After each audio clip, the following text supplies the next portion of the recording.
காயத்ரி, காயத்ரி. சொல்லு சந்தியா, கூப்பிட்டியா? என்னாச்சு? கிளாஸ்ல தான் ஒரு மாதிரி இருக்குன்னு சொல்லிட்டு காரணம் கழிச்சிட்டு வந்தா இங்கேயும் ஒரு மாதிரி சோகமா இருக்க.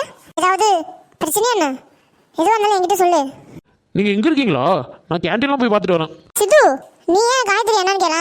அவ என்ன ஒரு மாதிரி சோகமா இருக்காடா. காயத்ரி என்னாச்சு? சந்தியா, சொல்லு காயத்ரி.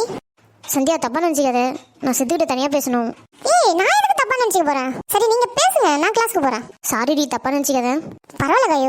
என்னாச்சு காயத்ரி? எதுக்கு சந்தியா நீ கிளாஸுக்கு போக சொன்ன? அப்படி என்ன பேச போற? சித்து, இதை உன்கிட்ட சொல்லணும்னு நினைச்சாலே எனக்கு ரொம்ப கஷ்டமா இருக்கு சித்து. காயு என்னாச்சு சொல்லு. ஏய் சொல்லு, என்னாச்சு? சித்து, எனக்கு மேரேஜ் பண்ணணும்னு சொல்லிட்டு அப்பா ஜாதகம் ஃபோட்டோ எல்லாமே புரோக்கரை வர சொல்லி கொடுத்துருக்காரு சித்து. ஏய் அவ்வளோதானே, இதுக்கே நீ சோகமா இருக்க? என்ன சித்து, எங்க அப்பா மாப்பிள்ளை பார்க்க போறாங்கன்னு சொல்லிட்டு இருக்க, நீ அவ்வளோதானு சொல்ற? அப்புறம் வேற என்ன சொல்லணும்? சித்து, உன்கிட்ட இருந்து இது மாதிரி பதிலை நான் எதிர்பார்க்கவே இல்லை.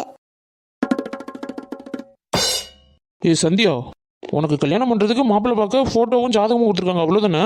ஜஸ்ட் கொடுத்துருக்காங்க, அதையா நீ இவ்வளோ சீரியஸா எடுத்துக்கிற? சித்து, நான் என்ன சொல்லிட்டு நீ எல்லாமே ஈஸியா எடுத்துக்கிற? காயு நீ ஏன் இவ்வளோ சீரியஸா இருக்கப்போ? கல்யாணம் பண்ணணும்னு முடிவு பண்ணி ஃபோட்டோவும் ஜாதகம் கொடுத்துருக்காங்க, அதை நான் எப்படி ஈஸியாக எடுத்துப்பேன்? காயு ஜஸ்ட் போட்டோ தானே. உன்ன மாதிரி எல்லாத்தையுமே என்னால் ஈஸியாக எடுத்துக்க முடியாது சித்து. சரி பின்ன, அப்போ நம்ம மேரேஜ் பண்ணிக்கலாம் வா. சித்து, காமெடி பண்ணாத, நான் இவ்வளோ சீரியஸாக சொல்லிட்டு இருக்கேன். நானும் சீரியஸாக தான் சொல்கிறேன் காயு, மேரேஜ் பண்ணிக்கலாம். நம்ம இன்னும் காலேஜே முடிக்கல, கல்யாணத்தை பற்றி பேசுகிற? எதுவாக இருந்தாலும் ஃபேஸ் பண்ணிக்கலாம் காயு. சித்து, இங்கே பாரு காயு, உன் நிலைமை எனக்கு நல்லாவே புரியுது. ஜஸ்ட்டு ஃபோட்டோவும் ஜாதகம் தானே கொடுத்துருக்காங்க, இன்னும் எவ்வளவோ இருக்குது, நம்ம பார்த்துக்கலாம். சித்து, எனக்கு பயமாக இருக்குது சித்து. எங்கள் அப்பா ஒரு வேளை கல்யாணம் பண்ணி வச்சிட்டாருனா? கவலைப்படாத, உனக்கு கல்யாணம் இருந்தால் அது என் கூட மட்டும்தான். இதெல்லாம் ஈஸியாக நடக்குமான்னு தெரியல. கஷ்டம்தான், எல்லாத்தையும் ஃபேஸ் பண்ணி தானே போகணும். எங்கள் அப்பாவுக்கு ஏதாவது டவுட் வந்துச்சா என்னன்னு தெரியல சித்து, அதனால தான் தரகரை வர சொல்லி ஃபோட்டோவும் ஜாதகமும் கொடுத்துருக்காரு. என்றைக்கு இருந்தாலும் தெரிய தான் போகுது காயு, தெரிஞ்சாலும் நீ பயப்படாத, நம்ம பார்த்துக்கலாம். இல்லை, நீ இன்னும் காலேஜ்லாம் ஒன்றும் முடிக்கல, நானும் காலேஜ் இன்னும் முடிக்கல, எப்படி ஃபேஸ் பண்ணுறது? அதான் இன்னும் 2 மாதம் தானே இருக்குது, பார்த்துக்கலாம். நீ எல்லாத்தையும் ஈஸியாக சொல்கிற சித்து, என்னால் தான் எதுவுமே ஈஸியாக எடுத்துக்க முடிய மாட்டேங்குது. ஏய் என்னைக்கு இருந்தாலும் இதெல்லாம் ஃபேஸ் பண்ணி தான் ஆகணும் காயு. புரியுது சித்து, ஆனால் கொஞ்சம் பயமாக இருக்குது. ஒரு வேளை மாப்பிள்ளை எல்லாம் செட் ஆன இருக்கு, என்னை கட்டாயப்படுத்தி கல்யாணம் பண்ணி கொடுத்துட்டாருனா? ஒருவேளை உங்கள் அப்பா உன்னை கட்டாயப்படுத்தி கல்யாணம் பண்ணி வைக்கணும்னு பார்த்தா நீ கல்யாணம் பண்ணிப்பியா? ஏய் சித்து, என்ன இப்படிலாம் கேட்குற? சொல்லு காயு. உயிரே போனாலும் அது மட்டும் பண்ணிக்கவே மாட்டேன் சித்து. அவ்வளோதான், அப்புறம் எதுக்கு நீ பயந்துக்கிட்டு இருக்க? எதுவாக இருந்தாலும் பார்த்துக்கலாம். கொஞ்சம் சிரிக்கலாமே. சிரிப்பா? எனக்கு அழுக தான் வருது, சிரிப்பா வருது. ஏய் இன்னும் 2 மாதம் தான் நம்ம காலேஜே வர போகிறோம், நீ இவ்வளோ சோகமாக இருந்தால் எனக்கு ரொம்ப கஷ்டமாக இருக்குமா இல்லையா? இல்லை, காலையில் நடந்தது கொஞ்சம் நினச்சி பார்த்தாலே. அப்படியே உனக்கு கல்யாணம் ரெடி பண்ணாலும் தாலி கட்டையே போனாலும் சும்மா அங்கே இருக்கிறவங்களாம் அடிச்சு போட்டுட்டு மாமா உங்கள் இடத்துல தாலி கட்ட மாட்டேன்னா என்ன? என்ன சொல்கிற நீ? அங்கே இருக்கிறவங்க எல்லாரையும் அடிச்சு போட்டுறியா? ஆமாம், நான் அடிக்க மாட்டேன்னு நினச்சிட்டு இருக்கியா? கல்யாணம் ரெடி பண்ணிட்டாங்கன்னா எப்படியும் 200 பேராச்சும் குறைஞ்சபட்சம் இருப்பாங்க. 200 பேரையும் நீ அடிப்பியா? 2 பேர் 3 பேர்னா அடிக்கலாம், 200 பேரும் சேர்ந்து ஒன்று நசுக்கி விட்ருவாங்க. மாமா இமேஜ் இப்படி டேமேஜ் பண்ணுறீங்க காயோ, அவ்வளோ சீக்கிரம் உன்னை யாருக்கும் விட்டு கொடுத்துட மாட்டேன். எனக்கும் அது நல்லாவே தெரியும் சித்து. அப்புறம் என்ன, வா இப்பயே போய் கல்யாணம் கட்டிக்கலாம். என்ன சொல்கிற? இப்பயேவா? ஆமாம், மாமா ஆல்வேஸ் ரெடி காயோ. ஒருவேளை உங்கள் அம்மா ஒத்துக்கலைன்னா என்ன பண்ணுவேன்? அம்மா ஒத்துக்கலைன்னா ஒரு நல்ல பொண்ணா பாருமா, நீ பார்க்குற பொண்ணே கல்யாணம் கட்டிடுன்னு சொல்லுவேன். ஆக்சுவலாக இந்த இடத்துல நீ கோவதானே போடுவேன், இன்னைக்கு என்ன சிரிக்கிற? இல்லை, ஒருவேளை நானே வேணான்னு சொன்னாலும் நீ என்னை விட்டுற மாட்டேன்னு ஒரு நம்பிக்கை தான். அவ்வளோதான், உனக்கு இந்த நம்பிக்கை இருக்குல்ல, அப்படியே எதுக்கு பயப்படுற? அப்படியே உங்கள் அப்பா மாப்பிள்ளை பார்த்தாலும் மாப்பிள்ளை அட்ரஸ் மட்டும் சொல்லு, நான் பார்த்துக்கிறேன். சரி, அட்ரஸ் வாங்கிட்டு போய் என்ன பண்ணுவேன்? என்ன பண்ணுவேன், மாப்பிள்ளை காலில் விழுந்துட வேண்டியதான். சாரி சார், வேறு பொண்ணு பாருங்க, நானும் அந்த பொண்ணு ரொம்ப நாளாக லவ் பண்ணிட்டு இருக்கோம் அப்படின்னு சொல்லிட்டு வர வேண்டியதான். ஒருவேளை நீ அப்படி சொல்லி அந்த மாப்பிள்ளை ஒத்துக்கலைன்னா என்ன பண்ணுவேன்? அப்புறம் என்ன, ஆக்ஷன் சீன் தான். இதுக்கு போயிட்டு நீ என்னவோ இவ்வளோ சீரியஸாக இருக்க? உங்ககிட்ட பேசுறதுனால எல்லாத்தையும் மறந்துட்டேன், நீ போன பிறகு அதெல்லாம் ஞாபகம் வரும். சரி, அப்போ நானும் உங்க கூட உங்கள் வீட்டுக்கு வந்துடுறேன். அப்பா கிட்ட இருந்து தப்பிச்சாலும் அப்பத்தா கிட்ட மாட்டிப்பேன். ஏய் அப்பத்தா தானே, அதெல்லாம் பார்த்துக்கலாம். அப்படியா? எங்க அப்பத்தா நீ நினைக்கிற மாதிரி கிடையாது. தெரியுமே, ஆனால் என்னையும் ஆர்டர் பண்ணிட்டு வீட்டுக்கு வந்து கொடுக்க வரும்போது சில்லறை கொடுக்கறதுக்கு ஒன்று பார்த்தேன்னே எப்படி பேசினாங்க. நாளைக்கே உனக்கு கல்யாணம் நிச்சயம் பண்ணிட்டா கூட இந்த பாடி கார்ட்ஸ்லாம் தாண்டி தானே உன்னை தூக்கிட்டு வரணும், ரொம்ப கஷ்டம் தான் காயு. அப்போ நாளையிலேருந்து நான் ஜிம்முக்கு போகலான்னு இருக்கேன். ஜிம்முக்கு போறியா? ஏன்? ஒருவேளை கில்லி படத்தில் விஜய் த்ரிஷாவை தூக்கிட்டு வர மாதிரி உன்னை நான் தூக்கிட்டு வரணும்ல, அதுக்கு உடம்புல தெம்பு வேணாம், அதுக்காக தான். ஏய், அவ்வளோ சீன்லாம் இருக்காது.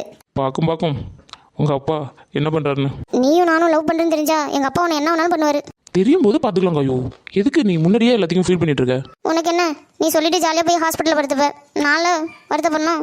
ஒவ்வொரு வாட்டியும் உங்கள் அப்பா கிட்ட நான் அடி வாங்கிட்டே இருப்பேன்னு நினைக்கிறியா? அப்போ எங்க அப்பாவை நீ அடிச்சிருவியா?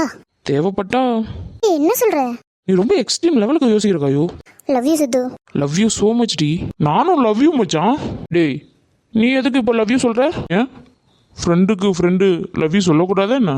டேய் யாராவது கேட்டால் ரெயின்போ பாய்ஸ்னு சொல்ற போறாங்கடா. பெஸ்ட் ஃப்ரெண்டுக்கு லவ் யூ சொன்னா கூட மச்சான் இப்படி சொல்லுவாங்க. இப்போலாம் அப்படிதான் மச்சான். சரி சரி, என்ன ரொம்ப நேரமா டிஸ்கஸ் பண்ணிட்டு இருக்கீங்க? என்னாச்சு? ஏதாவது மறுபடியும் சண்டையா என்ன? டேய் அதெல்லாம் ஒன்றும் இல்லடா.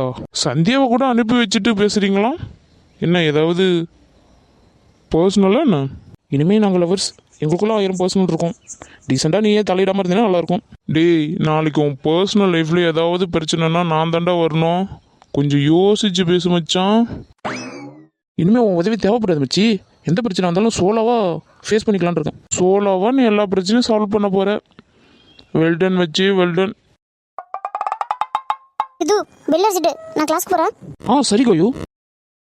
ஏண்டா சொல்லு மச்சி. இப்பெல்லாம் என்கிட்ட எதுவுமே சொல்லவே மாட்டேங்கிற. அப்படிலாம் எதுவும் இல்லை மச்சி. சரி சரி, ஏதோ பிரச்சனை மட்டும் தெரியுது. என்னைக்கு இருந்தாலும் எனக்கு தெரியும், அன்னைக்கு பார்த்துக்கிறேன். டேய் உனக்கு சொல்லாமல் யாருக்கிட்ட சொல்ல போகிறேன்? அதான் இப்போ நீ எதுவுமே சொல்லவே மாட்டேங்கிறியே. டேய் காயத்ரி அப்பாவுக்கு ஏதோ டவுட் வந்துச்சுன்னு நினைக்கிறேன். அவளுக்கு மாப்பிள்ளை பார்க்கறதுக்கு எல்லாம் ரெடி பண்ணிட்டு இருக்காராண்டா. ரொம்ப சந்தோஷம். அப்போது காயத்ரி பேச்சுலர் பார்ட்டி நம்ம எல்லாருக்கும் தரப்போகிறா.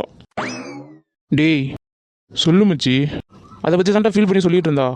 அதான் பேசிட்டு இருந்தோம். ஏண்டா இப்போ தானே இதெல்லாம் ரெடி பண்ணியிருக்காங்க, இதுக்கேண்டா அவள் பயப்படுறா? ஒருவேளை எல்லாம் செட் ஆகி ஒரு நல்ல பையனை பார்த்து கல்யாணம் பண்ணி முடிச்சு கொடுத்துட்டாங்கன்னா என்ன பண்ணுறது?